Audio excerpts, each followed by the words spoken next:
ஐயனார் துணையில அடுத்து என்ன நடக்க போகுதுன்னு வாங்க பார்க்கலாம். சேரன் வழக்கத்துக்கு மாறாக வேலைக்கு வேக வேகமா கிளம்பிக்கிட்டு இருக்காரு.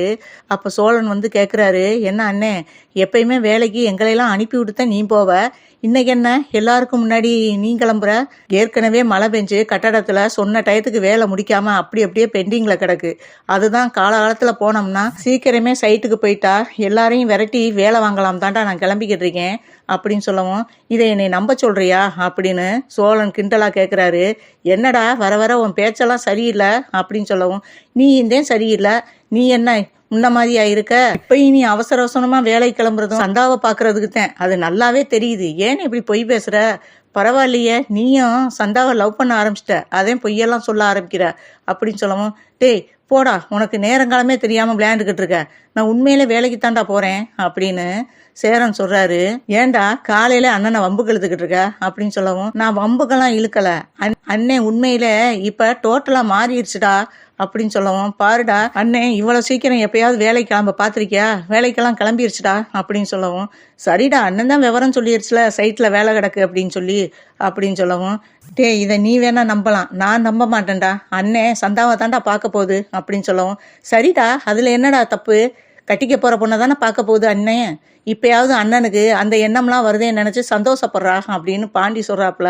அதுக்கு பல்லவன் சொல்றாரு, அப்படியாவது அண்ணன் மனசு மாதிரி இப்பயாவது சந்தானிய லவ் பண்ணணும்னு நினைச்சு இப்பயாவது போய் பார்க்கணும் வைக்கணும்னு நினைக்குதுல்ல, இவ்வளவு நாளா இது மனசுல இந்த எண்ணம்லாம் இல்லைல, இப்பயாவது அந்த எண்ணம் வந்துச்சேன்னு சந்தோஷப்படு, அதை விட்டுவிட்டு அண்ணனை போட்டு ரொம்ப கலாய்க்கிற அப்படின்னு சொல்லிட்டு நீ என்ஜாய் பண்ணுனே அப்படின்னு பல்லவன் சேரனை பார்த்து சொல்ல, டே உங்களுக்கெல்லாம் வேற வேலையே இல்லையாடா, வேலைக்கு போற வேலையை பாருங்கடா, நானும் சைட்டுக்கு கிளம்புறேன் அப்படின்னு சொல்லிட்டு இவங்கிட்ட நின்னா, இன்னும் கொஞ்ச நேரம் நின்னோம்னா நம்மளை கிண்டல் பண்ணி ஒரு வழி பண்ணிடுவாங்க அப்படின்னு சொல்லிட்டு வேகமா கிளம்பிக்கிட்டு இருக்காரு. இதெல்லாம் வெளியில இருந்து கேட்டுக்கிட்ட நடேசன், அந்த சந்தா பொண்ணை கல்யாணம் பண்ணக்கூடாதுன்னு நம்ம நினைக்கிறோம், இவங்க எல்லாரும் உசுப்பேத்தி அந்த பிள்ளைய கல்யாணம் பண்ணவே வச்சிருவாங்க போலயே அப்படின்னு சொல்லிட்டு அவர் மனசுக்குள்ள நினைக்கிறாரு.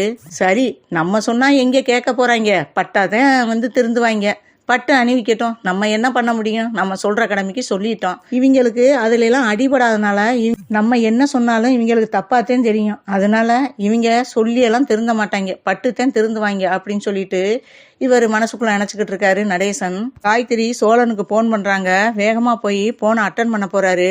அப்ப சோழன் அந்த போனை எடுத்துட்டு நிலாவை வெறுப்பேத்துறதுக்காக சொல்றாரு, என்ன காலையிலே வந்து பஸ் ஸ்டாண்டு பைங்கிலி போன் பண்ணுது, என்ன என்னை பார்க்காம இருக்க முடியலையோ அதனால அப்படின்னு சொல்லிட்டு, ஹலோ டார்லிங் இந்த வர்றேன் அப்படின்னு சொல்லிட்டு, என்ன டார்லிங் அப்படின்னு சொல்லி போன்ல நிலாவை உசுப்பேத்துறதுக்காக ரொம்பவே குழஞ்சு பேச ஆரம்பிக்கிறாரு. அப்ப காயத்ரி சொல்றாங்க, இன்னைக்கு எனக்கு பர்த்டே, நீங்க கண்டிப்பா வரணும், நான் ஒரு பார்ட்டி மாதிரி வைக்கிறேன், என் ஃப்ரெண்டெல்லாம் இங்கே வர்றாங்க, நீங்களும் கண்டிப்பாக வரணும், நீங்கள் வந்த பிறகுதான் நான் கேக்கு வெட்டுவேன் அப்படின்னு சொல்லவும், என்ன டார்லிங் இதை இவ்வளோ லேட்டாக சொல்கிற, முன்னாடியே சொல்லியிருந்தா உனக்கு பிடிச்சது மாதிரி ஏதாவது நான் சர்ப்ரைஸாக ஏதாவது கிஃப்ட் வாங்கியிருப்பேன்ல, இவ்வளோ லேட்டாக சொல்கிற அப்படின்னு சொல்லிட்டு ரொம்ப செல்லமா பேசுறாரு. காயத்ரிட்ட பேச பேச நிலாவுக்கு கோவமா வருது, இவன் எதுக்கு இப்படி அசடு வளைஞ்சுக்கிட்டு அதுவும் நம்மளை வெறுப்பேத்துறதுக்காகவே வேணும்னே பேசிக்கிட்டு இருக்கான். சோழன் பேச பேச கடுப்பாகிறாங்க நிலா. பாண்டியனும் பல்லவனும் கவனிச்சுக்கிட்டு இருக்காங்க, இவன் விளையாட்டுத்தனமா பண்றது எதுல கொண்டு போய் முடிய போகுதுன்னு தெரியலையே. நிலா அண்ணிய வெறுப்பேத்துறதுக்காக இப்படி பண்ணிக்கிட்டு இருக்கான், ஆனா உள்ளுக்குள்ள நிலாவத்தையும் நினைக்கிறான்னு பாண்டியனுக்கும் பல்லவனுக்கும் தெரியும். நிலா வந்து இதை எப்படி எடுத்துக்கிடுவாங்கன்னு தெரியாது. சோழன் வந்து நிலாவுக்கு முன்னாடி இப்படி வெறுப்பேத்துனா தன்னால அவங்க லவ்வ சொல்ல வருவாங்கன்னு எப்படியெல்லாம் செஞ்சுக்கிட்டு இருக்காப்புல. ஆனா வந்து இது நிலா எப்படி எடுக்க போறாங்கன்றது தெரியல. சோழன் பேசிக்கிட்டே இருக்காரு காயத்ரிட்ட, உடனே அவங்களுக்கு கோவம் வந்து படக்குன்னு ரூமுக்குள்ள எந்திரிச்சு போயிடுறாங்க. இப்ப பல்லவனை பார்த்து சொல்றாரு, பாருடா உங்க அண்ணி நான் காயத்ரிட்ட பேசுறது அவளுக்கு சுத்தமா பிடிக்கல, அதனாலதான் அவ படக்குன்னு ரூமுக்குள்ள எந்திரிச்சு போயிட்டா, இதுல இருந்து அவ என்னை லவ் பண்றான்னு தெரியுது, அதை ஏன்டா என்னட்ட சொல்ல மாட்டேங்கிறா வெளிப்படையா, மனசுக்குள்ளே வச்சுட்டு இன்னொரு பொண்ணுகிட்ட பேசினா மட்டும் அவளுக்கு ஏன் இவ்வளோ கோவம் வருது அப்படின்னு சொல்லிட்டு பல்லவன் சொல்ல, அண்ணே நீ போற பாதை சரியில்லைனே, எதுலையாவது பிரச்சனையை கொண்டு போய் விட போற, இது ஏதாவது பெரிய பிரச்சனையில தான் முடிய போகுது, வேணாலும் பாரு, நீ விளையாட்டுக்கு பண்ணிக்கிட்டு இருக்க, இது எங்க கொண்டு போய் நிப்பாட்ட போகுதுன்னு பாரு அப்படின்னு பல்லவன் சொல்ல, ஏய் பல்லவா நீ நினைக்கிற மாதிரிலாம் அப்படியெல்லாம் ஒன்றும் நடக்காதுடா, பாரு இதெல்லாம் பார்த்துட்டு கூடிய சீக்கிரமே நிலாவே வந்து என்னட்ட நான் உங்களை விரும்புறேங்க, ஐ லவ் யூ சோழன் அப்படின்னு வந்து சொல்றாளா இல்லையான்னு பாரு அப்படின்னு சொல்லவும், அப்படி நடந்தா சந்தோஷந்தேன், அதுக்கு ஆப்போசிட்டா நடந்தா நீ என்ன பண்ணுவ அப்படின்னு சொல்லி பாண்டியன் கேட்க, ஏய் ஏன்டா நெகட்டிவாக பேசுகிறீங்க, பாசிட்டிவாக எதுவும் சொல்லவே மாட்டீங்களாடா அப்படின்னு சொல்லவும், நீ பாசிட்டிவாக நடந்துக்கிற மாதிரியா நடந்துக்கிற, இப்போ தான் உன் மேலே கொஞ்சம் கொஞ்சமாக உங்களுக்கு பாசம் வந்துக்கிட்டு இருந்துச்சு, நீ அந்த பாசத்தை கெடுக்கிறது மாதிரி இப்போ ஒன்றா பண்ணிக்கிட்டு இருக்க, இன்னொரு பொண்ணுக்கிட்ட நெருக்கமாக பழகுற மாதிரி நடிச்சா உன்னிட்ட லவ்வாக சொல்லுவாங்கன்னு நினைக்கிற, அதுவே உனக்கு உன் தலையெழுத்து நெகட்டிவாக மாறப்போகுது பார்த்துக்க அப்படின்னு சொல்லவும், டேய் போங்கடா உங்களுக்கெல்லாம் என்னை நினச்சா பொறாமையா இருக்குது அப்படின்னு சொல்லவும், அதுக்கு பல்லவன் சொல்கிறாரு, இதெல்லாம் திருந்தாதுனே, இது பட்டாத்தான் திருந்தோம், வானே நம்ம போவான் அப்படின்னு சொல்லிட்டு அவங்க 2 பேரும் வேலைக்கு கிளம்பிடுறாங்க. நிலாவும் வேலைக்கு கிளம்புறாங்க. நிலாவுக்கு வெறுப்பேற்றுறதுக்காக ஒரு ரோஸை கையில் வச்சுக்கிட்டு இதை என் டார்லிங்கிட்ட போய் சொல்லி கொடுத்து ஐ லவ் யூ சொல்லணும் அப்படின்னு சொல்கிறாரு. ஆனால் நிலாவுக்கு முன்னாடி தான் அந்த ரோஸை கையில் எடுத்தாரு, அதை அங்கே கொண்டு போய் கொடுக்கறதுக்கு இல்லை, இவங்களை வெறுப்பேற்றுறதுக்கு. அப்புறம் பர்த்டேக்கு போகிறாரு. அங்கே சும்மா போக முடியாது, ஏதோ சின்ன கிஃப்ட் மாதிரி வாங்கிட்டு போகிறாரு. அங்கே போனதும் சோழன் விளையாட்டாக செஞ்சது அது வினயமாக முடிகிற மாதிரி தான் அங்கே காயத்ரி நடந்துக்கிறாங்க. காயத்ரி இவரை எல்லாத்திட்டையும் தன்னுடைய லவ்வர்னு சொல்லி அறிமுகப்படுத்துறாங்க. அப்ப அவங்க ஃப்ரெண்டு ஒருத்தி கேக்குறாங்க, நீங்க 2 பேர்ல யாரு முதல்ல லவ்வ சொன்னீங்க அப்படின்னு சொல்லவும், காயத்ரி சொல்லுது, நான் தான் இவர்கிட்ட முதல்ல லவ்வ சொன்னேன் அப்படின்னு சொல்லவும், இதை கேட்டு ரொம்பவே ஷாக் ஆகுறாரு சோழன். என்னது இவ பேசுற பேச்சும் போற போக்கும் சரியில்லையே, இது வேற மாதிரில போகுது அப்படின்னு சொல்லிட்டு அப்பதான் அவர் கொஞ்சம் பயம் வருது சோழனுக்கு.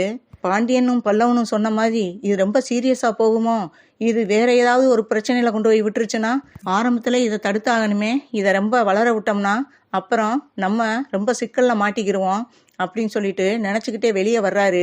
காயத்ரிக்கு பர்த்டே கொண்டாடிட்டு சரி போயிட்டு வரேன் அப்படின்னு சொல்லிட்டு நெய்ஸா கலண்டு வெளியே வர்றாரு. அந்த இடத்துக்கு கரெக்டா நிலாவும் வர்றாங்க.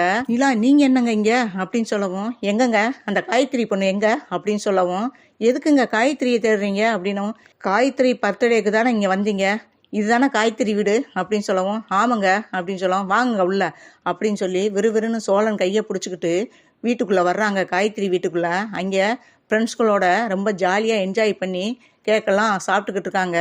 அங்கே கேக்கெல்லாம் கட் பண்ணி எல்லாத்துக்கும் கொடுத்துட்டு அவங்களும் ஜாலியாக பேசி சாப்பிட்டுக்கிட்டு இருக்காங்க. அந்த நேரம் பார்த்து நிலா இங்கே போகிறாங்க. காயத்ரியை பார்த்து நிலா சொல்கிறாங்க, என்னடி கொஞ்சம் விட்டா ஓவரா ஆடிக்கிட்டு தெரிகிற, ஏன் புருஷனை நீ எப்படி பர்த்டேக்கு வர சொல்ல முடியும் அப்படின்னு சொல்லி கேட்குறாங்க.